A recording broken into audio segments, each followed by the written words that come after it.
Can you believe it, that these BMW Z3Ms are now nearly 25 years old? And it was only a few months ago that this one was really starting to show its age. Just look at how rusty that is going. And I have put some serious hours into this car, and now with most of it in paint, today's the day that I can finally start to rebuild it. Now before I make a start on fitting all of these panels back to the car and start getting this thing back together, I had to give Paul a shout for him to come back out to stick the brand new front and rear screen back in.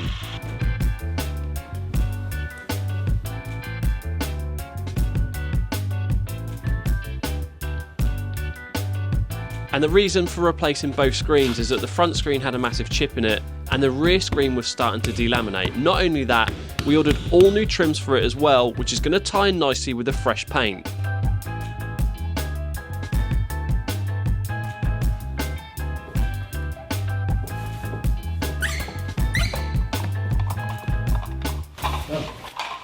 Now because the screens have only just been stuck back in, the car has been sat for a few hours just to let that glue cure off, which is now going to enable me to have the tailgate open without the window falling out, because I do need to start getting all of this interior back in. And actually, while I'm here, oh, that is so nice. That is just progress in itself. So I really want to start getting all of this interior back in, because as you can see, there's a lot of it, and to be honest, there was a lot of fixings missing with it. Some of it was broken, and I'm definitely going to have my work cut out with this alone, probably more so than actually just getting all the panels bolted back on, because I mean they're only a couple of bolts and it's not all that bad. But the one thing I do need to do first is to get the two quarter panels bolted back on first, because they actually bolt on to the quarter panel here, which bolt on from the inside. So I need those back on before I can start getting all this interior back in.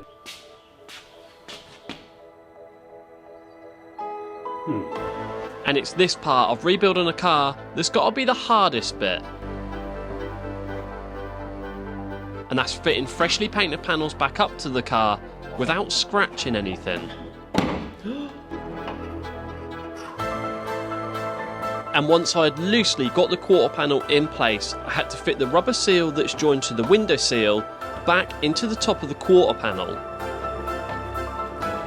I could then push the quarter panel back on properly to start getting all the fixings back in and nipped up, just for the time being, to make sure that the panel's not going to fall off. And I only put a couple of fixings back in for the time being, for this reason.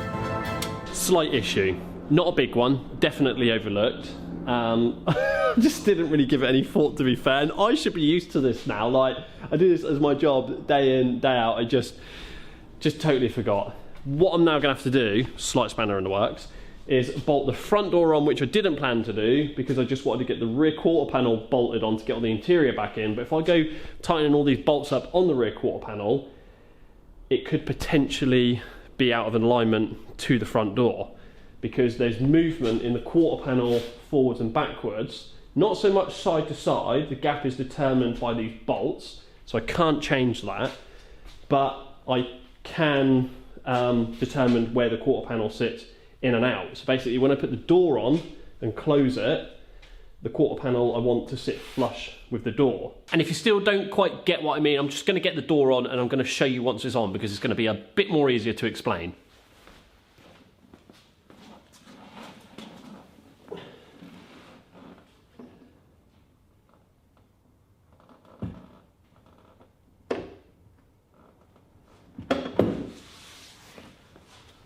Okay, so I'm just totally winging this right now. Right, door is catching the striker, which is a nice sign. Oh, okay, well that's not too bad. If anything, the door is too far out at the top, but fits really nice down the bottom, which is typical, because I'm gonna have to take that striker in a mil or two to take the door in, which is going to take the door in the whole way down. It's going to sort the top out, but it's going to make the door sit too far in down the bottom, so then my fingers would catch the quarter panel, as for at the minute they don't. So to sort that out, I'm going to have to undo these bolts, push the bottom of the quarter panel in, tighten them up, and then that'll give me a nice flush fit. Right, so we just want literally a couple of mil. Right, that should be enough.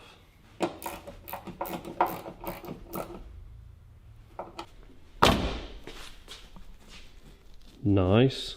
Which has now thrown the alignment out down here as my fingers are now catching the quarter panel. And to sort that out, I just need to undo these bolts, push the bottom of this quarter panel in, and then hopefully it's going to fit nicely the whole way down the door. The one thing I do want to test quickly, and that is to make sure that the door isn't going to be sprung bound on the rubber, and by doing that, all I want this door to do is to just close under its own weight.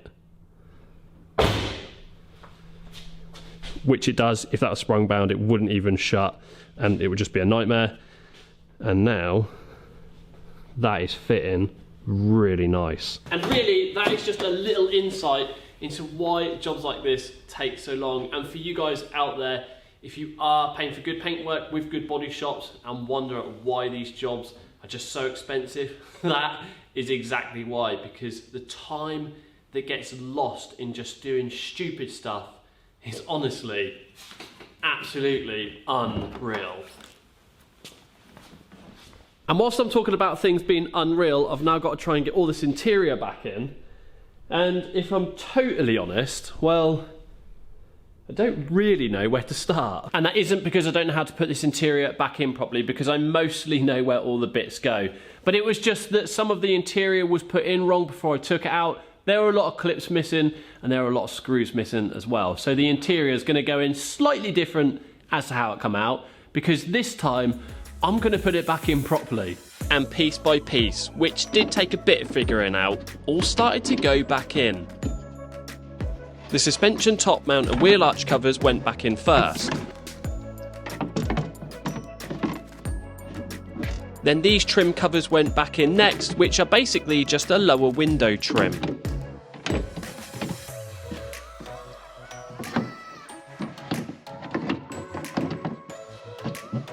And then clipped in the C-pillar trims both sides, which just pushed on.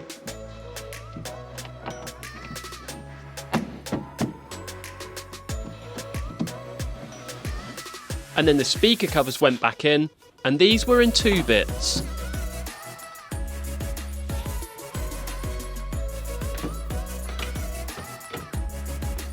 And then clipped in the B-pillar trims, which also finish off the inside of the window and also has a seatbelt adjustment in it, which surprisingly worked both sides.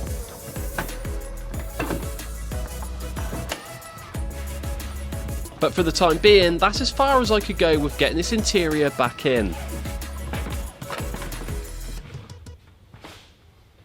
Alright, so not all of the interior has gone back in, but I can't put this in just yet until I've got the rear lights in, because I need access into the rear lights, and this would stop me having access into them rear lights.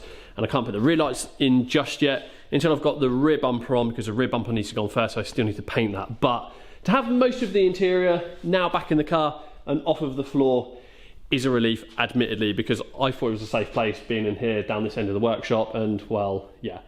It wasn't safe from me, let's just say. I probably tripped over it a few times. But now I can get these doors back on, which means we can get the door cars back on. I get them plugged in, and then these can stay on for good.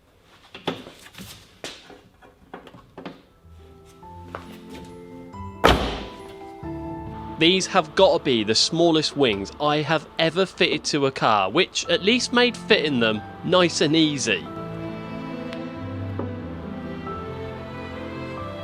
Once I'd roughly got them in place, I loosely put a few bolts in so they wouldn't fall back off the car. I then set the gap to the door and tightened all the bolts up. And then made sure there was enough of a gap for the door to open and close.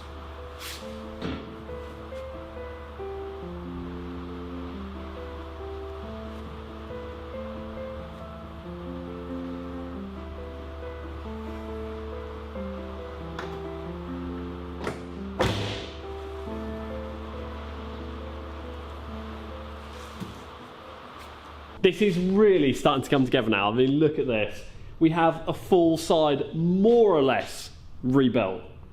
I've still got to put the door card on this, but I can't do that until I've got the mirrors painted, which I am going to be doing next, because I'm going to be painting the bonnet. That's on a stand here, masked out, ready to go. I'm going to do the little bits in with that, and then I am going to be doing the 2 bumpers and the 2 sills, which are on the floor over there, but they're mostly stone chipped, and the bumpers are ready to go for paint.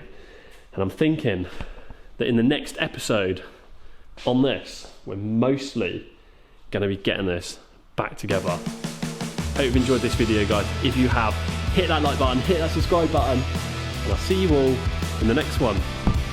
And that isn't because I don't know how to put this interior back in properly, because I know mostly where all the bits go, but it's just that there was bits of trim missing, there were a lot of screws. There were a lot of screws missing, mate. And that isn't because I don't know how to put this interior back in properly, because I mostly know where it all goes. But it was just the fact that it was actually put in wrong before I took it out. So I'm going to put it in this time. What are you going to do? You're going to put it in properly, eh? I'm going to put it in properly.